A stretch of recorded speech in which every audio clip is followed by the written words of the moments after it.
By the way ये जो group आप देख रहे हैं ना स्टेज पे, they are the youngest members of Vaishali Kala Kendra, लेकिन दैट डजंट मीन कि ये उम्र में छोटे हैं। दे आर लाइक बिगनर्स, यानी जिन्होंने डांस करीब 1 साल 1.5 साल पहले शुरू किया है।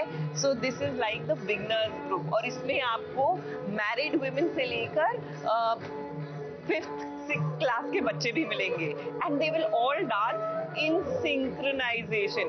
Isn't that amazing? चलिए इसी के साथ आपको सीधा पति ब्रह्मचारी की ओर लिए चलते हैं।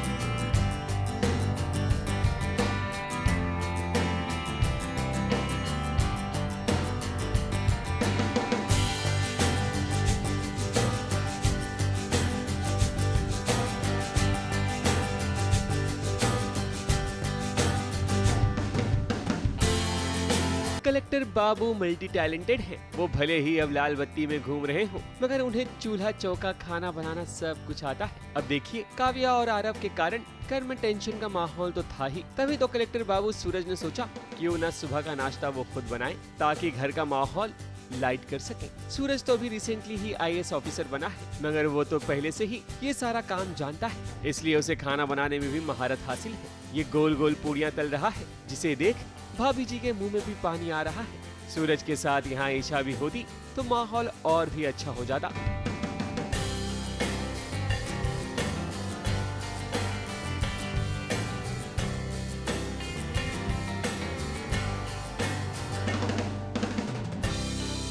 यार एक्चुअली दरअसल काव्या एंड आरव के अलग होने के बाद घर में थोड़ा एटमॉस्फेयर सैड का है, तो सूरज ने यही चाहा कि ठीक है, मैं कलेक्टर तो दुनिया के लिए हूँ, लेकिन मैं जैसे पुराना सूरज था वैसा बनने की कोशिश करता हूँ, घर वालों के लिए थोड़ा टाइम निकालता हूँ। और वो खाना बना रहा है, नाश्ता बना रहा है घर वालों के सभी के लिए, पूड़ी बना रहा है एंड आलू की सब्ज़ी बना रहा है, भुजिया काइंड ऑफ थिंग।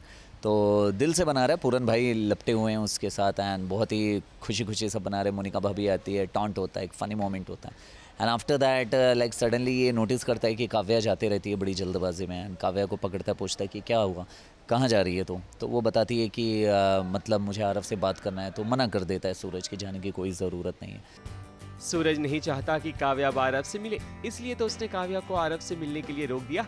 वहीं ईशा का भाई काव्या की याद में शराब पीना शुरू कर दिया है, और देखो जब उसे डांट फटकार लगने लगती है तब उसके दिमाग में खुराफाती आइडिया आता है, वो भी आकाश को देखकर। वो आरव को कहती है कि वो अपने जीजा जी के कमरे में सो जाए और उनके बिजनेस के बारे में बात करे। अब क्या है कि ईशा के दिल में तो सूरज है, इसलिए शादी के बाद भी वो आकाश के करीब नहीं जाना चाहती। तो वही ईशा को वो शराब की स्मेल आती है और वो आरव के पास जाती है, तो आरव को वो डांटती है। एज बड़ी बहन हूँ मैं आरव की, मतलब सेम ही है, तो मैं उसे डांटती हूँ कि तू मुझसे झूठ बोलेगा और मुझे पता नहीं चलेगा।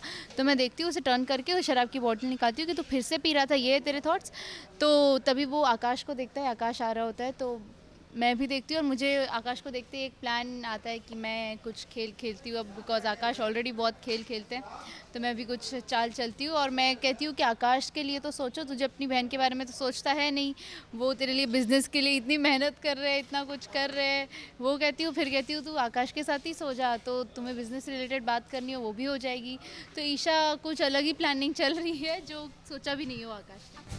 सूरज की चमक दमक और खनक तो कोई और नहीं बल्कि ईशा। अब देखो आखिर इन दोनों का मिलन कब होता है, क्योंकि दर्शक तो ईशा और सूरज को ही एक साथ एक फ्रेम में देखना चाहते हैं। मुंबई से रिद्धि जैन के साथ ABP न्यूज रिपोर्ट।